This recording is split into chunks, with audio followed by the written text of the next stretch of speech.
Right, good day and welcome. Okay, so the last thing I'll make on pickup height, might as well give me a different guitar per video here, is we talked about the height and clear versus not clear, whatever, and the compromising, your clean versus your heavy and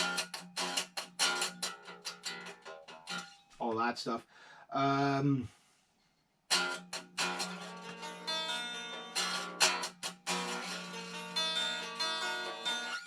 so you need a lot of articulation for that if you're playing that with gain.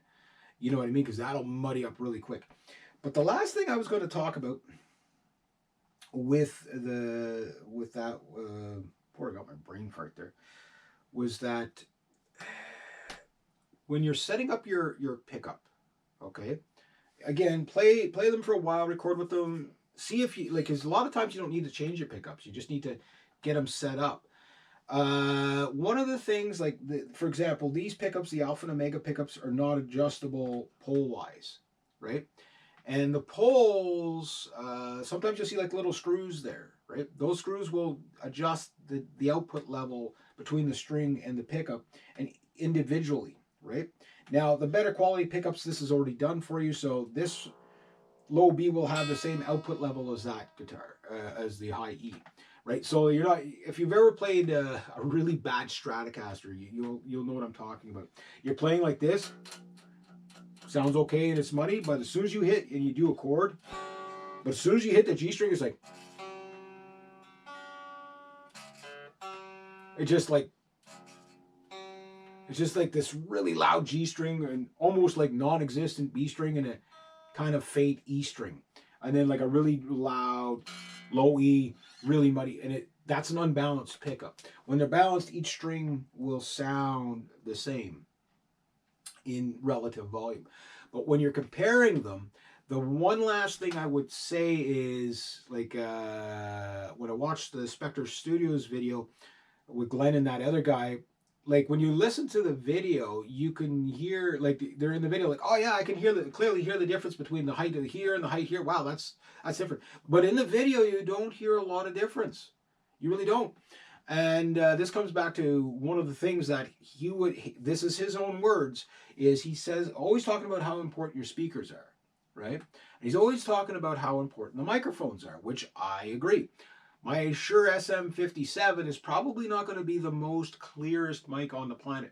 So when you're doing an A-B and your ears tell you that, okay, raising my pickup up or lowering it down makes really drastic difference in the room.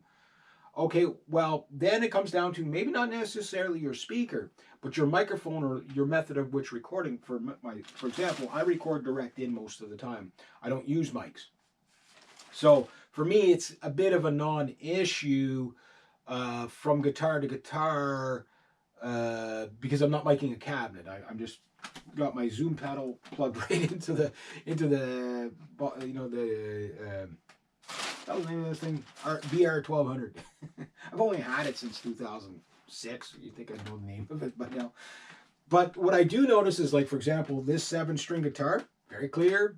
It's dark sounding, very clear. But my 8-string guitar is a black hole. Like, it really does not have that clarity that this guitar has. And both guitars have roughly about the same output. So do pickups matter? Yeah, especially in the mix. If you've got a guitar that gets lost in the mix, very easy to like that guitar, which makes it a great rhythm guitar for that reason. But when I want to do like when I'm just doing the dark, muddy, I don't care if it's a black hole doing that. But when I got to go to, I have to be able to hear those notes cutting through the bass, the drums, keyboard player, opera singers, orchestra, triangle, whatever's in the song, right? So clarity makes a difference, and playing around with the heights will give you the clarity, but how you're going to A-B it, this is why you should do multiple tests here. Start with your ears in the room through your amp. If your amp's this, it's this, it doesn't matter.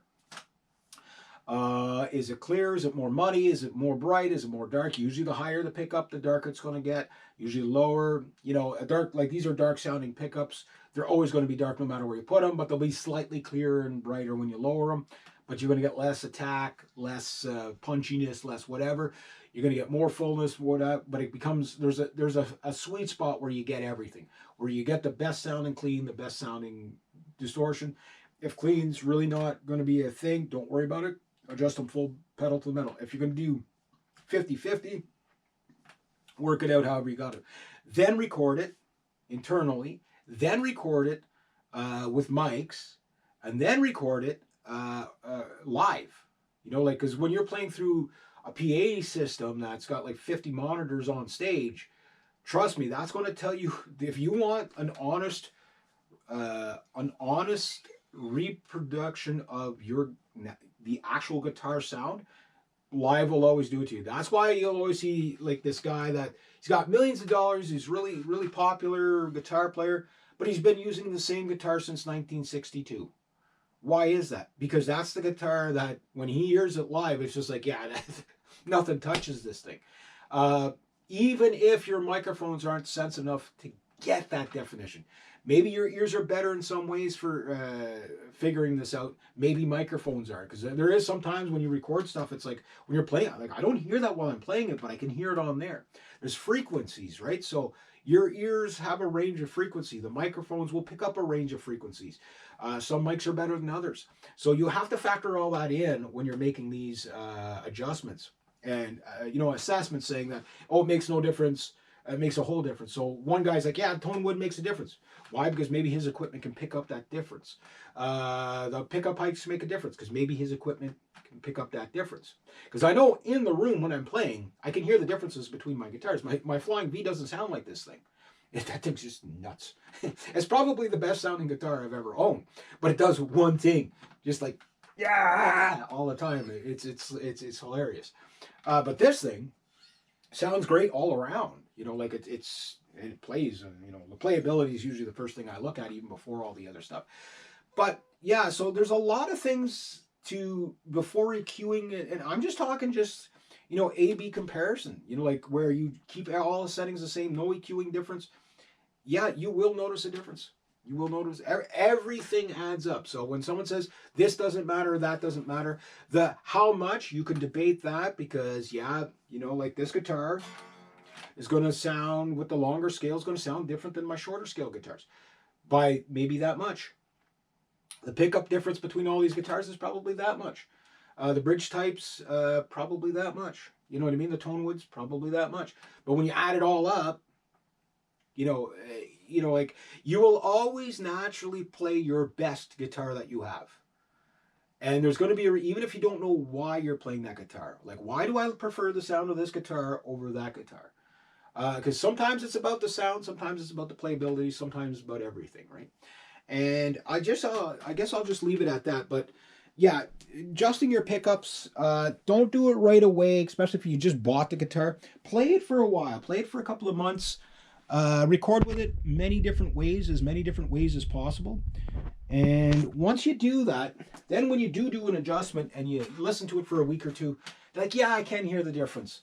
Yeah, that is better. It's not really worth mentioning. It's different, but it's not worth mentioning. It's like, oh, wow, I got that much more clarity. Oh, wow, I got that much more low end out of it. You got to play around with stuff.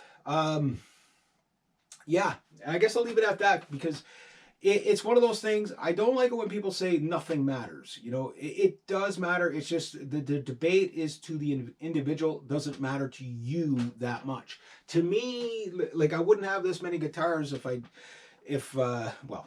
would if I, yeah, because I love guitars. But it's like the guitars I pick are always really, really good. Why is that? Because I know what I'm looking for, and you can really save a lot of money. I'd rather you spend 3 times the price on them, overpay for one guitar that you really, really, really, really love, than buy 6 cheap guitars or even, relatively expensive guitars that are not going to do the job for you. And there's ways to do it. And again, everything adds up. There you go. So I'll leave it at that. So have yourselves a great day, eh?